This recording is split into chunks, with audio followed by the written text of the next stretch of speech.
Bismillahirrahmanirrahim. Assalamualaikum warahmatullahi wabarakatuh. Bab 6. Syirik. Syirik adalah mempersembahkan sebagian atau seluruh peribadatan kepada selain Allah, atau menyamakan Allah dengan ciptaannya, atau menjadikan sesuatu sebagai tandingan Allah dalam hal apapun juga. Syirik terbagi dua bagian, yaitu syirik akbar atau syirik besar dan syirik asghar atau syirik kecil. Walaupun pada hakikatnya semua syirik adalah dosa yang sangat besar. Pada umumnya semua perbuatan syirik adalah syirik akbar, tetapi ada beberapa perbuatan tertentu yang dikeluarkan dari keakbarannya dengan dalil-dalil Al-Quran dan Sunnah dan akhirnya menjadi syirik asghar. Syirik akbar adalah syirik yang menyebabkan pelakunya keluar dari agama Islam. Syirik akbar adalah perbuatan yang sangat keji, yang apabila pelakunya tidak bertaubat ketika di dunia sebelum meninggal, maka tidak akan diampuni oleh Allah di akhirat nanti. Syirik akbar akan meruntuhkan seluruh amal perbuatan pelakunya, bagaimanapun besar amal perbuatan tersebut. Syirik akbar menjadikan pelakunya musyrik yang kekal di neraka Jahannam walaupun dia mengucapkan dua kalimat syahadat dan beramal saleh yang banyak. Bentuk-bentuk syirik akbar. Pertama, mempercayai atau mengikrarkan walaupun tanpa kepercayaan bahwasanya ada selain Allah yang mampu menandingi Allah, atau mencipta, atau memberi rizki, atau menghidupkan, atau mematikan, atau berkuasa mutlak, atau mempunyai sifat-sifat ketuhanan seperti yang dimiliki Allah. Kedua, melakukan ritual peribadatan untuk selain Allah seperti salat, puasa, kurban, doa, nazar, dan lain sebagainya. Demikian juga halnya dengan menyingkirkan hukum-hukum Allah dan menggantikannya dengan hukum-hukum buatan selain Allah, atau menerima sebagian hukum Allah dan menolak sebagiannya lagi, atau menganggap hukum-hukum Allah sudah tidak sesuai lagi di zaman ini, atau menganggap penerapan hukum Allah tidaklah wajib. Ketiga, mencintai kekafiran dan orang-orang kafir, membenci keimanan dan orang-orang yang beriman, menentang syariat Allah dan mendukung selain syariat Allah, memihak atau menolong orang-orang kafir dalam memerangi kaum muslimin. Semua macam syirik tersebut mengekalkan pelakunya dalam api neraka Jahannam pada hari kiamat nanti, walaupun sang pelaku memiliki kebaikan yang banyak, karena amal saleh tidak akan diterima oleh Allah kecuali harus terbebas dari perbuatan syirik. Bismillahirrahmanirrahim. Assalamualaikum warahmatullahi wabarakatuh. Bab 7. Syirik asghar. Syirik asghar atau syirik kecil adalah perbuatan atau perkataan yang ditunjukkan oleh dalil-dalil tertentu sebagai suatu kesyirikan, akan tetapi tidak menjadikan pelakunya sebagai seorang musyrik yang keluar dari Islam. Syirik asghar tidak meruntuhkan semua amal pelakunya, tetapi hanya meruntuhkan amal tertentu yang dimasuki syirik asghar tersebut. Syirik asghar dikategorikan sebagai dosa besar yang pelakunya masih mungkin diampuni di akhirat kelak.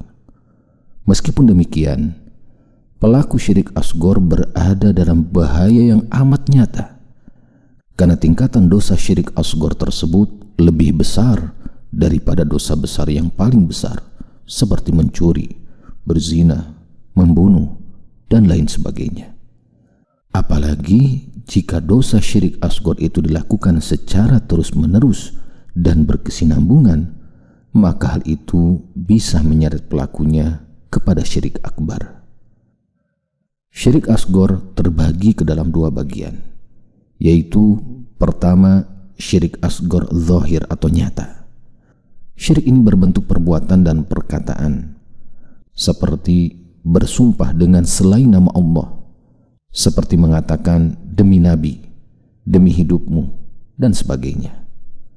Perbuatan ini termasuk syirik asghar, selama pelakunya tidak bermaksud menyamakan Allah dengan makhluknya. Namun jika dalam hatinya dia meyakini bahwa Allah sama dengan makhluknya, maka bersumpah dengan nama makhluk adalah syirik akbar. Dan juga memakai sesuatu seperti gelang dan yang sejenisnya, baik dari logam, benang, atau selainnya, untuk menolak keburukan atau untuk mendapat kebaikan. Perbuatan ini dikategorikan dalam hadis sebagai suatu kesyirikan. Amal seperti ini masuk kategori syirik asghar. Akan tetapi jika disertai oleh kepercayaan bahwa benda-benda tersebutlah yang sanggup memenuhi harapan dan bukan semata-mata dari Allah, maka itu adalah syirik akbar.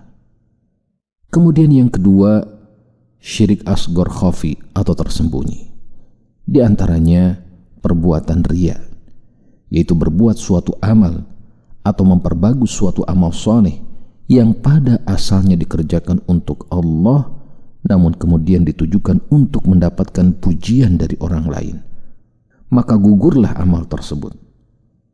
Oleh karena itu, kita tidak boleh meremehkan perbuatan syirik asghar, karena ia bisa mengantarkan pelakunya merugi di akhirat kelak. Di antara bentuk usaha yang harus kita lakukan adalah dengan mempelajari rincian dosa syirik asghar, sehingga kita senantiasa waspada dan tidak terjerumus ke dalamnya. Wallahu a'lam. Bismillahirrahmanirrahim. Assalamualaikum warahmatullahi wabarakatuh. Bab 8. Bahaya syirik. Syirik adalah dosa yang paling besar, paling berbahaya, merupakan tindakan kezaliman yang paling zalim, kejahatan yang paling besar, dan dosa yang tidak akan terampuni. Menyekutukan Allah adalah perbuatan yang menghancurkan rububiyah dan melecehkan uluhiyah Allah, serta berburuk sangka dengan pencipta alam semesta. Kesyirikan adalah menyamakan makhluk dengan Allah, yang hal ini berarti menyamakan makhluk yang tidak sempurna dan tidak punya apa-apa dengan zat yang maha agung, maha sempurna, serta maha kaya raya. Kesyirikan seorang musyrik asli atau kesyirikan syirik akbar yang dilakukan seorang muslim yang tidak bertaubat sebelum mati akan meruntuhkan seluruh amal soleh pelakunya, sebesar apapun amal tersebut, dan menjadikan pelakunya orang yang kekal di neraka jahanam walaupun dia mengucapkan 2 kalimat syahadat dan banyak beramal soleh. Allah lah satu-satunya yang berhak untuk diibadahi, sebab Allah lah pencipta alam semesta, baik mikronya atau makronya, sistem gerak dan tumbuhnya, sistem ekologinya, dan semua yang bersangkutan dengan wujudnya. Kemudian ketika seseorang berbagi kehambaannya, memberikan peribadatan kepada selain Allah, maka ini adalah suatu kezaliman yang sangat besar, dan setiap orang zalim akan mendapatkan akibat dari kezalimannya, seperti apa yang dikandung di dalam surat Luqman ayat ke-13. Kesyirikan adalah sebuah dosa yang rasa takut kita dengannya harus lebih besar dibandingkan rasa takut kita dengan hal selainnya. Terdapat banyak dalil dalam Al-Quran dan Sunnah yang jika direnungkan dan ditelaah oleh seorang hamba akan menyebabkan timbulnya rasa takut di dalam hati terhadap kesyirikan, sehingga dia akan mewaspadainya dan menjaga diri jangan sampai terjerumus ke dalamnya. Meskipun dosa syirik sangat besar, namun jika seseorang bertaubat dari kesyirikan, maka Allah akan mengampuninya, karena Dialah Allah, Rabb yang Maha Pengampun. Karena Dialah Allah, Rabb yang Maha Pengampun, akan mengampuni. Karena Dialah Allah, Rabb yang Maha Pengampun, mengampuni semua dosa orang yang bertaubat di dunia ini. Wallahu a'lam. Bismillahirrahmanirrahim. Assalamualaikum warahmatullahi wabarakatuh. Bab 9. Kekafiran. Kekafiran atau kufur dalam syariat adalah lawan dari iman, yaitu tidak adanya iman kepada Allah dan Rasul-Nya dalam diri seseorang, baik ketiadaan iman itu disertai oleh pendustaan terhadap para Rasul dan apa-apa yang dibawanya ataupun tidak. Selain itu, kekafiran disebabkan oleh hal-hal lain. Seperti keraguan, berpaling dari agama Allah, hasad, kesombongan, dan mengikuti hawa nafsu. Jika kekafiran tersebut disertai dengan pendustaan, maka kekafirannya menjadi lebih buruk lagi. Seluruh amal orang kafir tidak diterima Allah. Begitu juga orang Islam yang murtad meninggalkan agama Islam, maka ia menjadi kafir dan runtuh semua amal solehnya. Dan di akhirat, semua orang yang mati dalam kekafiran akan kekal di neraka. Kekafiran ada 6 macam, yaitu pertama, kufur pendustaan, yaitu menolak masuk Islam atas dasar pendustaan dan tidak mempercayai kenabian Rasulullah SAW. Kedua, kufur ingkar, yaitu menolak masuk Islam sedangkan hatinya mengakui kebenaran Islam. Ketiga, kufur ragu, yaitu menolak masuk Islam karena ragu akan kebenaran Islam, namun tidak mendustakan dan tidak pula meyakini ajaran Islam.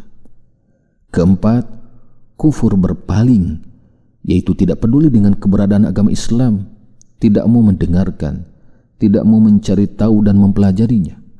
Orang seperti ini hidup seakan-akan agama Islam tidak ada dan seakan-akan Rasulullah tidak pernah diutus. Dan kelima, kufur nifaq, yaitu menunjukkan keimanan pada zahirnya namun menyimpan penolakan Islam dalam batinnya. Ia tidak percaya akan kebenaran Islam. Semua yang disebutkan tadi adalah kufur akbar. Hampir semua istilah kafir atau kufur, kekafiran di dalam syariat yang dimaksud adalah kufur akbar. Tapi ada pula yang disebut dengan kufur asgor.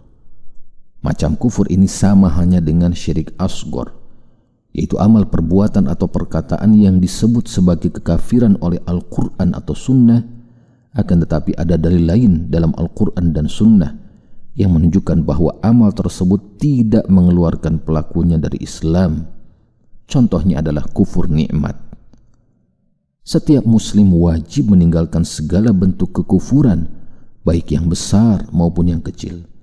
Kemudian senantiasa istiqamah menjaga keimanan sampai ajal datang menjemputnya. Wallahu a'lam. Bismillahirrahmanirrahim. Assalamualaikum warahmatullahi wabarakatuh. Bab 10.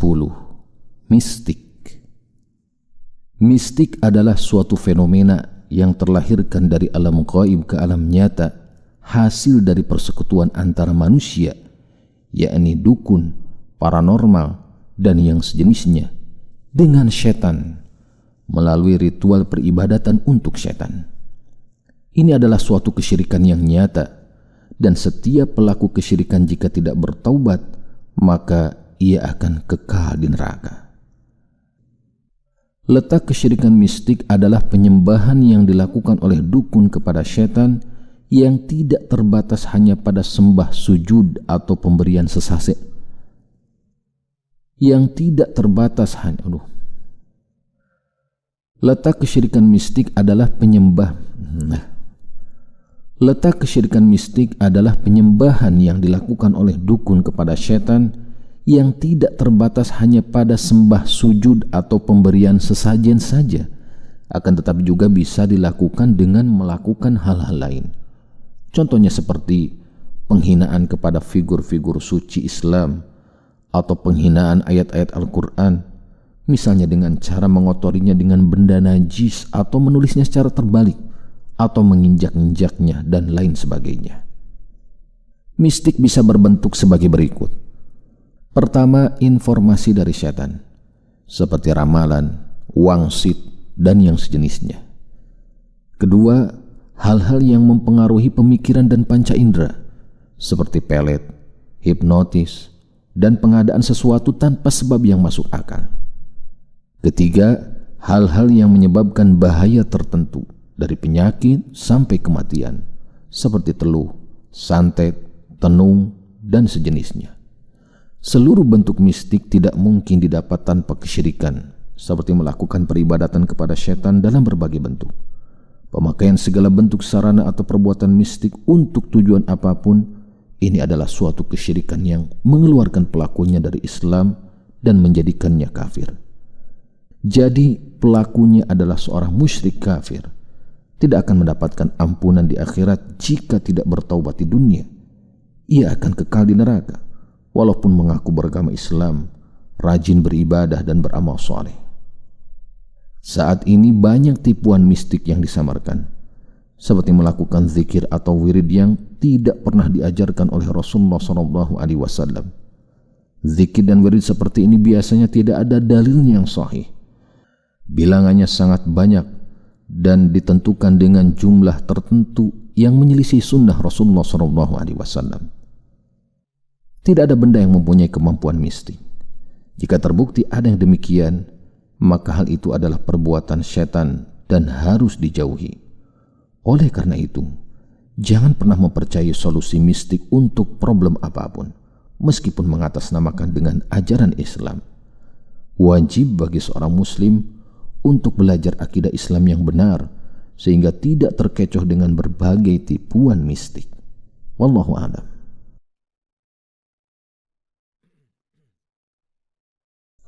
Bismillahirrahmanirrahim. Assalamualaikum warahmatullahi wabarakatuh. Bab 11. Sihir. Sihir adalah perbuatan yang dihasilkan oleh adanya kesepakatan antara seorang manusia dengan setan. Sihir dilakukan dengan mempersembahkan peribadatan tertentu kepada setan. Peribadatan tersebut bisa berupa sesajen, tumbal, mantra-mantra, atau penodaan terhadap simbol dan ajaran Islam. Dalam bahasa Arab, tukang sihir disebut dengan as-sahir. Sedangkan para peramal yang juga pada hakikatnya bermitra dengan setan dinamakan al-arraf, al-kahin, al-munajjim, ini tukang ramal melalui perbintangan. Mereka semua adalah para penyembah setan yang mendapat bantuan dari setan dalam melakukan aksinya sebagai imbalan peribadatan mereka dan sebagai usaha setan dalam mencelakakan umat manusia. Ketika seseorang melakukan ritual sihir, maka ia akan memperoleh bantuan dari setan untuk mendapatkan hal-hal tertentu yang diinginkannya, seperti menceraikan suami istri, menjadikan seorang benci atau cinta kepada orang lain, menyebabkan penyakit pada seseorang, mengelabui pikiran, dan lain sebagainya. Tapi semua itu tidak bisa terwujudkan tanpa izin dari Allah Subhanahu wa Ta'ala. Sihir mempunyai hakikat yang nyata dan benar adanya. Sihir bukan hanya khayalan dan tipu muslihat kosong. Oleh karena itu, kita senantiasa diperintahkan untuk berlindung kepada Allah dari kejahatan sihir dan tukang sihir. Di dalam Islam, mempelajari dan mengajarkan ilmu sihir termasuk bentuk kekufuran. Tidak ada bedanya antara sihir putih dan sihir hitam. Semuanya termasuk perbuatan yang terlarang di dalam Islam. Adapun hukuman bagi tukang sihir adalah dipenggal kepalanya oleh pemerintah Islam yang sah, sebab mereka telah merusak agama dan merusak kehidupan seseorang di dunia dan di akhirat. Ada banyak jenis sihir yang tersebar di masyarakat. Di antaranya teluh, sihir mahabbah atau tiwalah, susuk, dan gendam. Tukang sihir mempunyai banyak nama samaran. Nama-nama itu disesuaikan dengan cara mereka melakukan sihir dan diberikan dasar-dasar logika agar bisa diterima orang banyak tanpa mengetahui bahwa yang sebenarnya mereka lakukan adalah hasil penghambaan kepada setan. Di antara nama-nama tukang sihir di masa kini adalah dukun, orang pintar, ahli hikmah, ahli supranatural, ahli hipnotis, paranormal, mentalis, energi healer, guru spiritual, ahli metafisika, tukang sulap, magician, dan lain sebagainya. Wajib bagi seorang muslim untuk berhati-hati dan waspada terhadap berbagai tipuan sihir. Selain itu, hendaknya terus membentengi diri dan keluarga dengan doa dan zikir syar'i dimanapun dan kapanpun ia berada. Wallahu a'lam.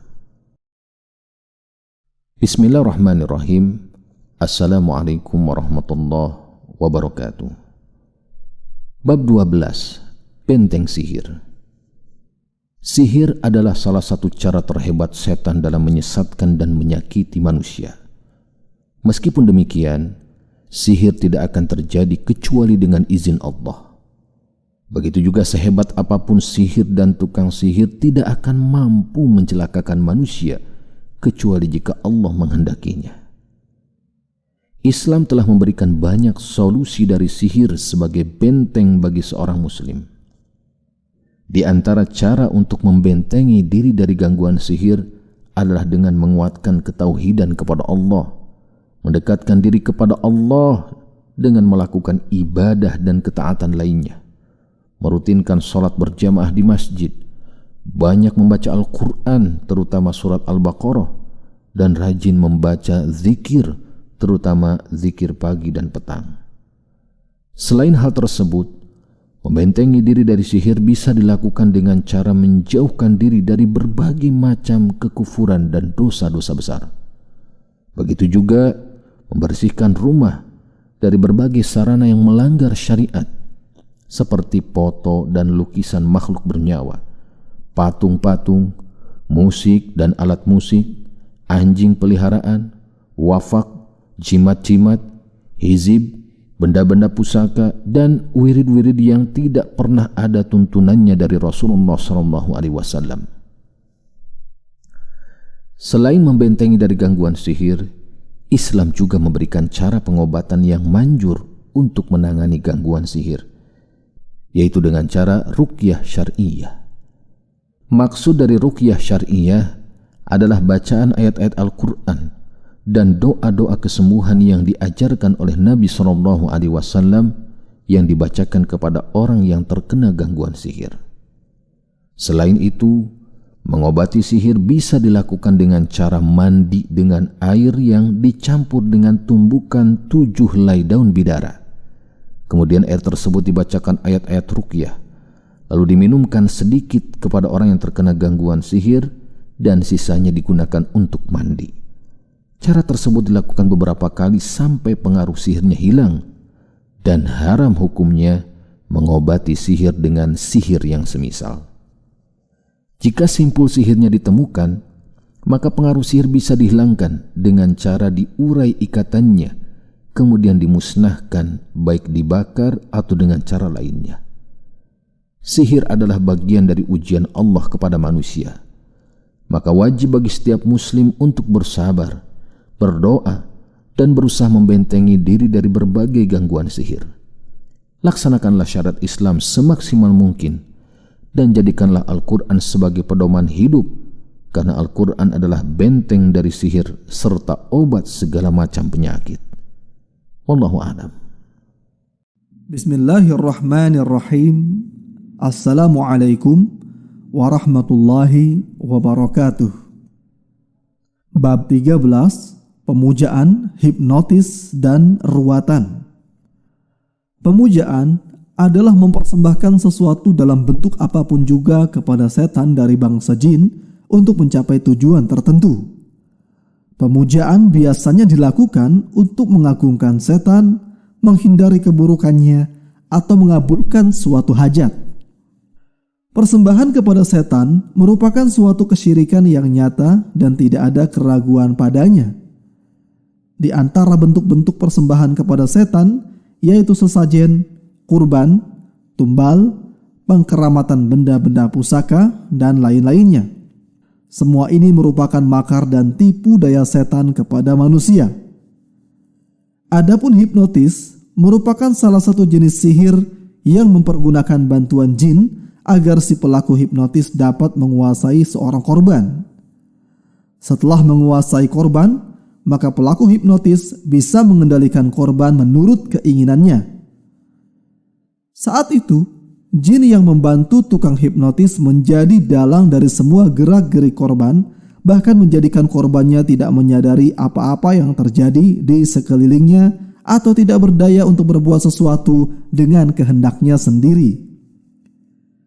Hipnotis merupakan suatu bentuk kesyirikan dan amalan setan yang dijadikan sebagai sarana atau cara dalam banyak hal seperti pengobatan, pendidikan, ajang pencarian bakat, dan lain-lainnya.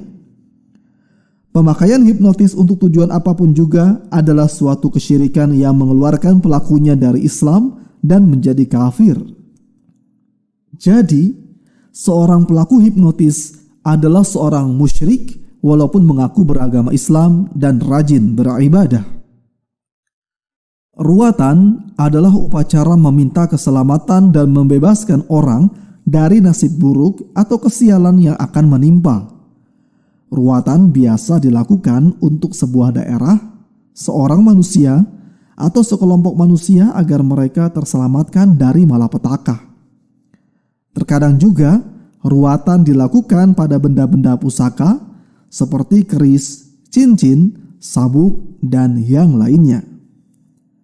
Ruatan biasanya dilakukan dengan mempersembahkan sesajen kepada setan dari bangsa jin yang dipercaya sebagai penguasa atas suatu daerah. Ruatan merupakan suatu praktek kesyirikan yang berasal dari agama Hindu atau Buddha. Pemujaan, hipnotis, dan ruatan merupakan kesyirikan yang dilarang di dalam Islam. Semua itu adalah tipu daya setan untuk menyesatkan manusia dari jalan yang lurus. Oleh karena itu, wajib bagi seorang muslim untuk menjauhi dan membentengi diri dari semua itu. Siapa saja yang melakukan perbuatan tersebut, hendaklah ia segera bertaubat kepada Allah Subhanahu wa Ta'ala. Karena barang siapa yang mati dalam keadaan berbuat syirik, maka ia akan kekal di neraka. Bismillahirrahmanirrahim. Assalamualaikum warahmatullahi wabarakatuh. Bab 14. Kedikdayaan. Kedikdayaan adalah ilmu bela diri yang ditambah dengan ritual mistik tertentu, baik yang jelas atau yang samar, seperti meditasi, pengisian dalam tanda kutip, pembacaan mantra, dan lainnya, dengan tujuan menambahkan kekuatan gaib ke dalam ilmu bela dirinya. Kedikdayaan di masyarakat sering juga dinamakan dengan kesaktian. Kedikdayaan juga bisa didapat tanpa melalui pembelajaran ilmu bela diri, tetapi hanya dengan pengisian semata. Pada jalur ini, seseorang bisa mendapatkan kedikdayaan yang biasanya diterapkan tanpa kesadaran pemiliknya.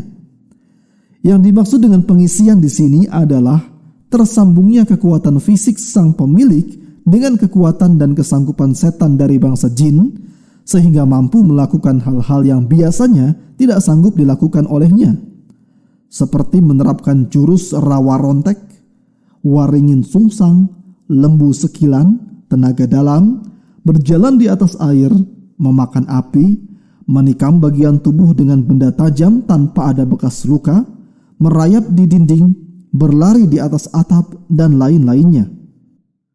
Bentuk ketersambungan di atas bisa dengan masuknya setan dari bangsa jin ke tubuh seseorang atau cara gaib lainnya yang tidak diketahui dengan panca indera. Semua bentuk kedikdayaan biasanya didapat melalui ritual-ritual kesyirikan, yaitu mempersembahkan bentuk peribadatan kepada setan baik dengan cara meditasi, sesajen, atau ritual-ritual lainnya. Ritual-ritual kesyirikan kedikdayaan tersebut sangatlah samar dan terlihat sepele, seperti hanya menundukkan kepala kepada simbol-simbol tertentu, memecahkan telur di tempat tertentu, mandi atau minum air yang dimantrakan dengan mantra setan, membayarkan mahar kepada dukun, membacakan atau dibacakan atasnya mantra tertentu secara sukarela. Adapun ilmu bela diri murni tanpa unsur kesyirikan, maka hal itu dibolehkan. Akan tetapi, seringkali banyak dari jenis-jenis bela diri yang dimasukkan secara samar kemistikan di dalamnya. Islam menganjurkan agar umatnya menjadi umat yang kuat dan tangguh. Akan tetapi, kekuatan tersebut harus diperoleh dengan cara-cara yang syar'i dan tidak bertentangan dengan ajaran Islam, seperti berlatih ketangkasan, berolahraga, dan olah fisik lainnya. Adapun ilmu kedikdayaan maka harus dijauhi karena termasuk bagian dari kesyirikan. Siapa saja yang memiliki ilmu kedikdayaan wajib baginya untuk bertobat dan meninggalkannya. Bismillahirrahmanirrahim. Assalamualaikum warahmatullahi wabarakatuh. Bab ke-15, kemunafikan. Kemunafikan adalah seseorang yang menampakkan keislaman tetapi di dalam hatinya meragukan dan membenci agamanya. Atau dengan kata lain, menampakkan keimanan secara zahir dan menyembunyikan kekafiran di dalam hati. Seorang munafik di hadapan manusia mengaku sebagai orang Islam dan menampakkan keislamannya, serta melakukan sebagian ibadah seperti sholat, puasa, haji, dan sebagainya, walaupun di dalam hatinya tidak beriman kepada Allah dan Rasul-Nya, serta membenci amal-amal ibadah yang dia sendiri lakukan. Nifak ada dua macam, yaitu pertama, nifak keyakinan, yaitu bersemayamnya kekufuran di dalam hati seseorang, baik karena adanya pendustaan ataupun karena tidak adanya ketundukan hati. Tetapi secara zahir, lisan dan perbuatan orang tersebut menampakkan keislamannya.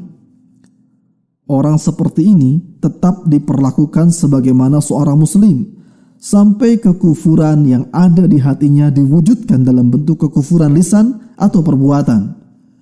Apabila hal ini terjadi, maka orang tersebut diperlakukan sebagai seorang murtad. Nifak ini termasuk nifak akbar. Kedua, nifak perbuatan, yaitu ketika seseorang hanya mengerjakan beberapa sifat dan perbuatan orang munafik. Apabila semua perbuatan dan sifat-sifat yang menjadi karakter khusus orang-orang munafik dikerjakan, maka orang itu akan menjadi munafik tulen. Nifak perbuatan termasuk nifak asghar. Sifat orang munafik banyak dijelaskan di dalam Al-Quran dan Sunnah. Di antara sifat-sifat utama kaum munafikin adalah: 1. Membenci dan mendustakan Rasulullah Sallallahu Alaihi Wasallam. 2. Membenci dan mendustakan sebagian ajaran Islam. 3. Bergembira terhadap kemunduran Islam dan bersedih atas kemajuan Islam dan umat Islam. 4. Apabila berbicara berdusta, apabila berjanji mengingkari, dan jika diberi amanah berkhianat. 5. Gemar memuji orang-orang kafir. Ada beberapa sifat munafik yang terkadang juga menghinggapi orang-orang beriman dan termasuk nifak asghar yang harus diwaspadai, seperti mengkhianati amanah, berbohong, malas salat, khususnya salat jamaah di masjid, dan sebagainya. Barang siapa yang tidak berhati-hati dari semua itu, maka orang tersebut dapat terjatuh pada perbuatan nifak akbar. Demikian berbahayanya kemunafikan sampai-sampai para sahabat Nabi Sallallahu Alaihi Wasallam pun sangat takut jika mereka terjatuh kepadanya. Seorang muslim hendaknya berhati-hati terhadap sifat-sifat kemunafikan. Jika didapati dalam dirinya salah satu sifat kemunafikan, maka hendaknya ia segera bertaubat darinya. Bismillahirrahmanirrahim. Assalamualaikum warahmatullahi wabarakatuh. Bab 16, Jin. Meyakini keberadaan jin merupakan bagian dari beriman terhadap perkara gaib yang diperintahkan Allah dan Rasul-Nya Sallallahu Alaihi Wasallam. Jin secara bahasa berarti sesuatu yang tertutupi atau tersembunyi, karena mereka adalah makhluk alam gaib yang wujud keberadaannya tidak terjangkau oleh panca indera. Jin adalah makhluk alam gaib yang diciptakan Allah Subhanahu wa Ta'ala dari api. Jin terdiri dari beberapa jenis dan memiliki nama serta sifat yang berbeda-beda. Ada jin yang disebut iblis, setan, ifrit, dan qorin. Ada juga jin yang mempunyai sayap. Jin diberikan kemampuan berubah wujud menjadi bentuk ular atau makhluk-makhluk yang menyeramkan lainnya. Di antara mereka juga ada yang hidupnya menetap dan ada pula yang berpindah-pindah. Realita tentang jin yang patut kita waspadai adalah mereka bisa melihat kita, namun kita tidak bisa melihat mereka. Di pihak lain, jin memiliki tipikal pendusta. Ia bisa mengaku ingin menjadi teman manusia, mengaku mau membantu manusia, namun sejatinya dia ingin menipunya. Di antara penyimpangan yang sering kali terjadi terhadap jin, seperti menjadikan mereka sebagai khodam atau berteman dan menikah dengan jin. Ketika manusia melakukan pengabdian dan penghambaan kepada jin, maka jin akan membantu untuk mewujudkan keinginannya. Saat itu, jadilah jin bertambah sombong dan manusia bertambah hina, serta bergelimang dosa karena melakukan berbagai kesyirikan atas permintaan si jin. Inilah yang diinginkan oleh jin untuk menyesatkan manusia. Potensi jin untuk menipu manusia yang menjadi rekannya sangat besar. Karena itu, seharusnya makhluk seperti ini dihindari, dijauhi, diwaspadai, bukan malah dijadikan pelayan, didekati, dan diajak kerjasama. Seorang muslim dilarang meminta bantuan jin untuk tujuan apapun, karena mereka tidak akan memberi bantuan kecuali manusia harus menaati para jin dalam berbuat maksiat kepada Allah dan berbuat kesyirikan atau kekufuran. Siapa saja dari kalangan umat Islam yang memiliki pelayan atau teman dari bangsa jin, maka hendaknya segera bertaubat dan melepaskan segala ikatan dengan jin. Kemudian membentengi diri dengan akidah yang benar serta mengamalkan doa dan zikir yang diajarkan oleh Rasulullah sallallahu alaihi wasallam. Bismillahirrahmanirrahim. Assalamualaikum warahmatullahi wabarakatuh. Bab 17, kemuliaan sahabat Nabi radhiyallahu anhum. Sahabat Nabi ialah orang yang berjumpa dengan Nabi sallallahu alaihi wasallam dalam keadaan beriman dan wafat dalam keadaan Islam. Baik bertemunya lama atau sebentar, baik meriwayatkan hadis dari beliau atau tidak, baik ikut berperang bersama beliau atau tidak. Demikian juga orang yang pernah melihat beliau sekalipun tidak duduk dalam majelis beliau, atau orang yang tidak pernah melihat beliau karena buta. Begitu juga orang yang beriman lalu murtad kemudian kembali lagi ke dalam Islam dan wafat dalam keadaan Islam. Sahabat adalah generasi terbaik di dalam Islam. Mereka adalah generasi yang paling paham terhadap Islam dan penerapannya. Metode beragama sahabat merupakan metode terbaik dibanding generasi Islam setelahnya. Mereka adalah orang yang dicintai dan diridhoi Allah, bahkan sebagian mereka telah dijamin masuk surga.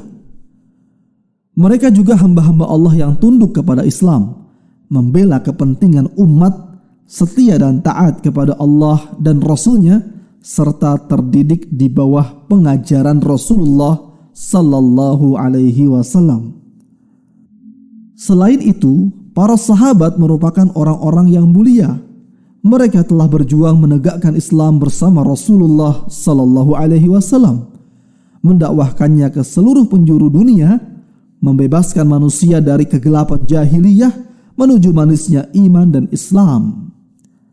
Setelah karunia dari Allah, kemudian jasa Rasulullah sallallahu alaihi wasallam dan para sahabatnya, Islam pun menyebar ke penjuru dunia termasuk ke negeri kita.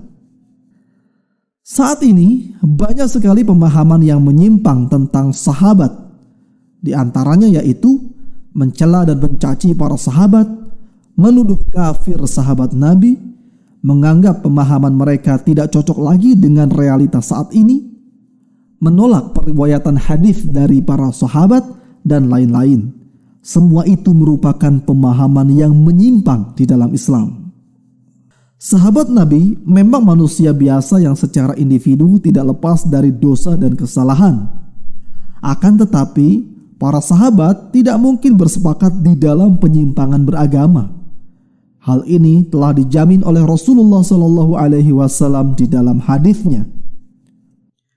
Kewajiban seorang muslim terhadap sahabat Nabi adalah mencintai mereka, meneladani, dan memuliakan mereka.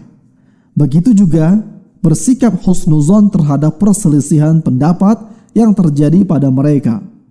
Haram bagi seorang muslim mencela dan merendahkan para sahabat sebagaimana yang dilakukan oleh kaum Syiah. Bismillahirrahmanirrahim. Assalamualaikum warahmatullahi wabarakatuh. Bab 18. Awal penyimpangan akidah. Allah Subhanahu wa ta'ala menciptakan manusia dan memfitrahkannya di atas fitrah tauhid dengan mengesahkan Allah, mencintainya, menyembahnya, dan tidak menyekutukannya. Dalam perjalanan kehidupan manusia, setanlah yang pertama kali menyimpangkan manusia dari tauhid kepada pemikiran dan keyakinan yang sesat yang mengantarkan kepada perbuatan kesyirikan, yaitu menyekutukan Allah Subhanahu wa ta'ala. Kesyirikan merupakan penyimpangan dan penyelewengan dari fitrah manusia. Kesyirikan dan penyimpangan akidah pertama kali di muka bumi adalah pada umat Nabi Nuh alaihi salam. Pada awalnya, kaum Nabi Nuh alaihi salam membuat 5 patung dengan nama Wad, Suwa, Yaghuth, Ya'uq, dan Nasr. Nama-nama patung itu diambil dari nama orang-orang yang soleh setelah mereka meninggal. Tujuannya untuk mengingat mereka. Tapi lama-kelamaan setan membisiki mereka yang akhirnya mereka beribadah kepada patung-patung itu di samping beribadah kepada Allah Subhanahu wa ta'ala. Nabi Nuh alaihi salam adalah Rasul yang pertama kali diutus oleh Allah Subhanahu wa ta'ala di muka bumi ini. Antara Nabi Adam alaihi salam dan Nabi Nuh alaihi salam terdapat 10 generasi yang semuanya di atas agama tauhid, yaitu Islam. Diutusnya para rasul adalah disebabkan karena penyimpangan dan penyelewengan manusia dari agama yang benar. Demikian juga diutusnya Nabi Muhammad sallallahu alaihi wasallam adalah untuk mengembalikan fitrah manusia kepada tauhid, di mana sebelumnya bangsa Arab dahulu berada di atas ajaran Nabi Ibrahim alaihissalam. Kemudian datanglah Amr bin Luhai al-Khuzai yang merubah ajaran Nabi Ibrahim alaihissalam dengan membawa berhala-berhala ke negeri Arab dan Hijaz, sehingga berhala-berhala tersebut akhirnya disembah bersama Allah Subhanahu wa ta'ala. Akhirnya tersebarlah kesyirikan di negeri Arab dan sekitarnya. Maka Allah Subhanahu wa ta'ala pun mengutus Nabi Muhammad sallallahu alaihi wasallam sebagai penutup para nabi yang menyeru manusia untuk kembali mentauhidkan Allah Subhanahu wa ta'ala, kembali mengesahkan Allah dan mengikuti ajaran Nabi Ibrahim alaihi salam. Penyimpangan dari akidah yang benar adalah sumber petaka dan bencana. Seseorang yang tidak mempunyai akidah yang benar maka sangat rawan terpengaruh oleh berbagai macam keraguan dan kerancuan pemikiran. Oleh karena itu, agar tidak menyimpang dari akidah yang benar, maka hendaknya kita kembali kepada Al-Quran dan Sunnah sesuai dengan pemahaman para salafus salih dalam mempelajari akidah yang benar. Kemudian berusaha mendakwahkannya kepada umat Islam agar mereka memiliki akidah yang lurus dan tidak terjatuh ke dalam akidah yang menyimpang. Assalamualaikum warahmatullahi wabarakatuh. Bab 19. Wala dan bara.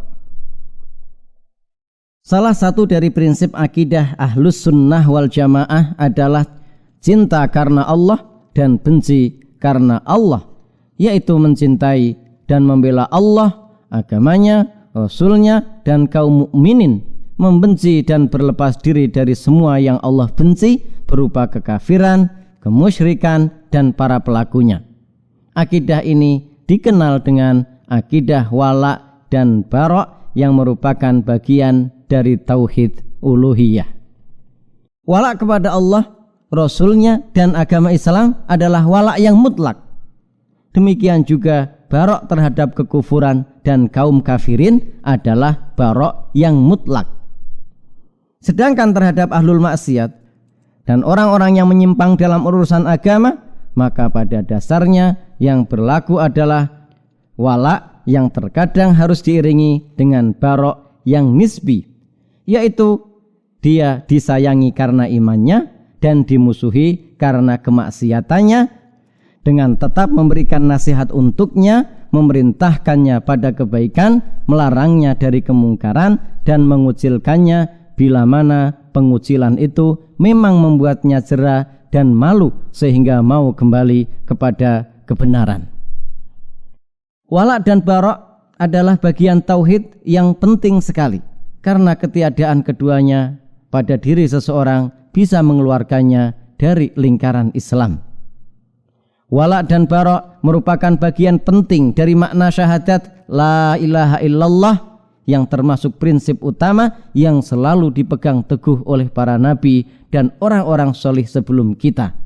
Wala dan barok merupakan bagian dari ikatan iman yang paling kuat, yang merupakan faktor utama yang menyebabkan hati dapat merasakan manisnya iman. Di antara bentuk wala, loyalitas terhadap kaum muslimin, yaitu membantu dan menolong kaum muslimin, mencintai kaum muslimin sebagaimana ia mencintai dirinya sendiri, menjaga kehormatan kaum muslimin, dan bersatu dalam jamaah kaum muslimin. Adapun di antara bentuk barok, berlepas diri terhadap orang-orang kafir, yaitu tidak menyerupai mereka dalam segala hal yang menjadi ciri khas mereka, tidak menolong dan membantu mereka untuk melawan kaum muslimin, tidak memuji mereka, tidak ikut berpartisipasi dalam perayaan keagamaan mereka, atau mengucapkan selamat dalam rangka perayaan tersebut, dan tidak memintakan ampunan Allah untuk mereka. Oleh karena itu, seorang muslim wajib untuk mencintai kaum muslimin dan membela mereka. Sebaliknya, ia harus membenci musuh-musuh Allah dan berlepas diri dari mereka. Assalamualaikum warahmatullahi wabarakatuh. Bab 20. Sarana kesyirikan.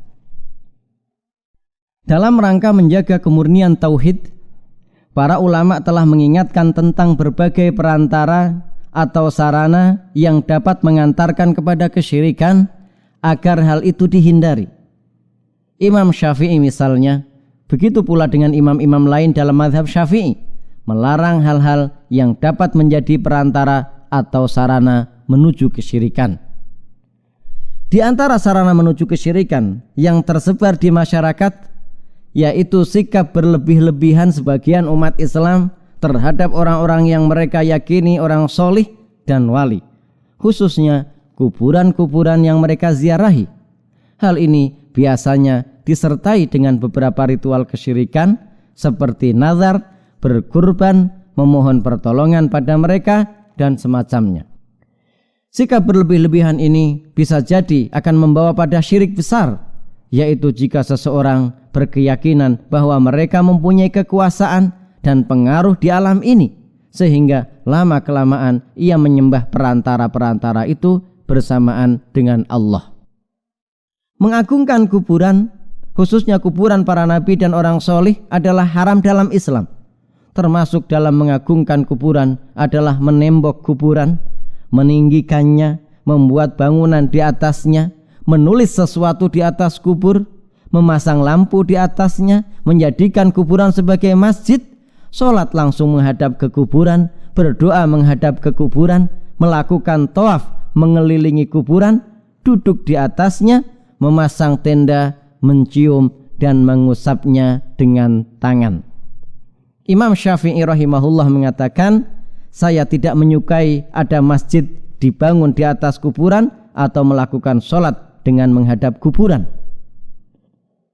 Di antara sarana kesyirikan lainnya, yaitu mencari berkah pada pohon, batu, dan semacamnya, dengan keyakinan bahwa semuanya itu mempunyai rahasia atau keberkahan khusus yang diperoleh dengan mengusapnya, mengelilinginya, atau duduk di dekatnya.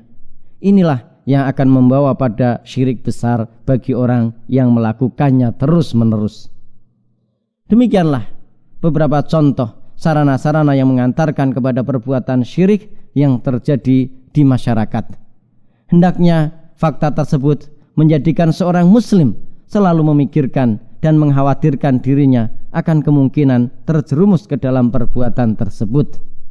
Seorang muslim hendaknya berusaha meningkatkan semangat dalam mempelajari ilmu tentang tauhid dan keimanan, sehingga ia terjaga dari penyimpangan dalam akidah, serta berusaha semaksimal mungkin mempraktekannya dalam kehidupan sehari-hari. Assalamualaikum warahmatullahi wabarakatuh. Bab 21. Wali Allah. Saat ini banyak orang yang beranggapan bahwa wali Allah adalah orang yang bisa terbang, menghilang, berjalan di atas air, kebal peluru, bacok, atau racun. Walaupun orang tersebut banyak melakukan kesyirikan, kekufuran, pelanggaran syariat, dan amalan-amalan yang tidak sesuai tuntunan Nabi Shallallahu Alaihi Wasallam. Bahkan tidak jarang mereka dijadikan tokoh panutan karena kehebatannya. Di dalam Islam, wali Allah adalah setiap orang beriman dan bertakwa yang dekat dengan Allah karena melakukan ketaatan dan menjauhi kemaksiatan. Di antara wali Allah ada yang diberikan karomah, yaitu kemampuan luar biasa sebagai bentuk pertolongan dari Allah, seperti karomah Khalid bin Walid meminum racun tetapi tidak apa-apa, karomah Ashabul Kahfi yang tertidur selama 309 tahun, dan lain sebagainya. Namun istilah wali banyak sekali diselewengkan dari hakikatnya sehingga tidak sesuai dengan syariat Islam. Mereka seringkali menjuluki dukun, paranormal, tukang sihir, dan pelanggar syariat lainnya sebagai wali, sehingga masyarakat banyak yang tertipu dengan julukan tersebut. Inilah yang disebut dengan wali setan. Adapun ciri wali setan adalah orang yang mengikuti kemauan setan, mulai dari melakukan syirik dan kemaksiatan serta berbagai bentuk penyimpangan syariat. Barang siapa yang mengaku wali Allah namun tidak mengikuti ajaran Allah dan Rasul-Nya, maka tidak termasuk wali Allah. Bahkan jika dia menyelisih syariat, maka termasuk musuh Allah dan wali setan. Di antara tipu daya setan adalah membisikkan manusia untuk berdoa di kuburan orang-orang soleh dengan alasan untuk menghormati wali atau memotivasi seseorang agar mengikuti wali-walinya dalam melakukan amalan-amalan yang tidak sesuai dengan tuntunan Islam. Amalan ini adalah penyimpangan yang telah menjerumuskan banyak manusia ke jalan kesyirikan, sehingga mereka lebih merasa takut kepada wali daripada takut kepada Allah, atau meminta dan berdoa kepada wali yang sudah mati, padahal meminta kepada makhluk adalah bentuk kesyirikan. Wajib bagi setiap muslim untuk berhati-hati dengan sebutan wali jika yang bersangkutan jauh dari syariat Islam. Jangan terkecoh dengan tipu daya setan yang telah menjadikan wali-walinya sebagai perantara dalam menjerumuskan manusia kepada kesyirikan, kekufuran, dan amalan yang tidak sesuai dengan tuntunan Rasulullah Sallallahu Alaihi Wasallam. Assalamualaikum warahmatullahi wabarakatuh. Bab 22. Iblis. Iblis adalah makhluk Allah yang diciptakan dari api. Iblis merupakan musuh utama manusia dari dahulu hingga akhir zaman. Ia adalah makhluk pertama dari bangsa jin yang membangkang perintah Allah untuk sujud kepada Adam alaihissalam karena enggan dan sombong. Sejak saat itu, Iblis dilaknat oleh Allah sebagai makhluk kafir dan diusir dari surga. Untuk mengelabui dan mengecoh manusia dalam meniti Shirathul Mustaqim, Iblis telah membuat jalan-jalan palsu untuk menjebak manusia.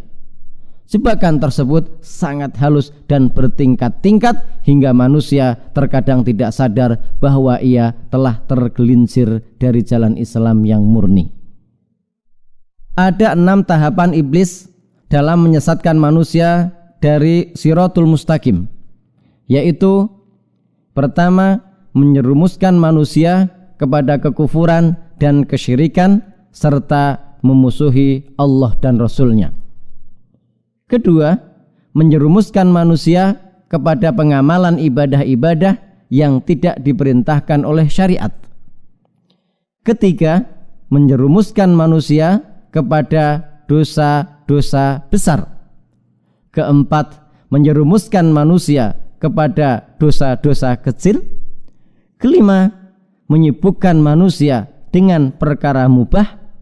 Keenam, menyibukkan mereka dengan perkara yang tidak prioritas. Akhirnya ibadah-ibadah utama menjadi terbengkalai karena waktu dan tenaganya habis dalam perkara yang sia-sia. Iblis memiliki banyak cara dalam menyesatkan manusia. Di antaranya, pertama, menghiasi kebatilan, yaitu membuat manusia memandang baik terhadap perbuatan dosa dan maksiat.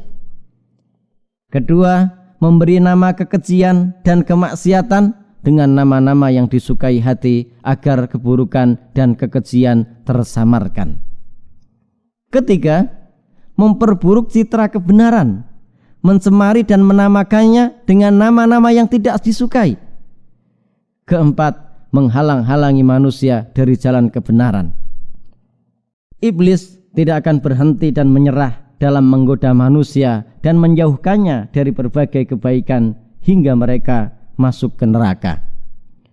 Oleh karena itu, setiap muslim wajib melawan berbagai macam tipu daya iblis tersebut. Adapun di antara cara untuk melawan tipu daya iblis, yaitu pertama, beriman dan bertauhid kepada Allah dengan sebenar-benarnya. Kedua, berpegang teguh kepada Al-Quran dan As-Sunnah sesuai dengan pemahaman orang-orang solih terdahulu. Ketiga, membaca, mentadabburi dan mengamalkan Al-Quran serta memperbanyak berzikir kepada Allah. Keempat, bergabung dengan jamaah umat Islam dalam melaksanakan berbagai ibadah yang dituntunkan dengan berjamaah. Kelima, mengetahui tipu daya iblis sehingga mewaspadainya. Keenam, menyelisihi iblis dan bala tentaranya serta menjauhi sarana-sarananya untuk menyesatkan manusia. Ketujuh, segera bertaubat dan memperbanyak istighfar.